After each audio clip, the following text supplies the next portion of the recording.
চাকসু নির্বাচনে ব্রেল পদ্ধতির ব্যালট না ছাপানোয় হতাশা প্রকাশ করেছেন দৃষ্টি প্রতিবন্ধী ভোটাররা। এ কারণে তারা ভোট দিলেও সেই ভোট যথাযথ প্রার্থীর ব্যালটে পড়ছে কিনা তা নিয়ে অনেকেই সন্দেহ প্রকাশ করেছেন। এক দৃষ্টি প্রতিবন্ধী ভোটার অভিযোগ করেন তাদের ৭০ জন ভোটার রয়েছেন। এই ভোটারদের জন্য কেন্দ্র করা হয়েছে চাকসু ভবনের ২য় তলায়। নির্বাচন কর্মকর্তাদের সহায়তায় তারা ভোট দিচ্ছেন, কিন্তু যে প্রার্থীকে তারা ভোট দিতে বলেছেন সংশ্লিষ্ট নির্বাচন কর্মকর্তা সেই প্রার্থীর ব্যালটে ভোট দিচ্ছেন কিনা তা নিয়ে সংশয় রয়ে যাচ্ছে।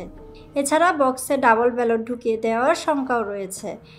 ব্রেল পদ্ধতির ব্যালট হলে তারা নিজ নিজ কেন্দ্রে নিজেরাই ভোট দিয়ে নিজেরাই ব্যালট বক্সে ঢোকাতে পারতেন। এতে কোনো সন্দেহ বা সংশয় থাকতো না। তাদের অভিযোগ, নির্বাচন কমিশন ২৭,০০০ ব্যালট ছাপাতে পারলেও তাদের জন্য ৭০টি ব্যালট ছাপাতে পারল না, যা তাদের জন্য খুবই কষ্টের।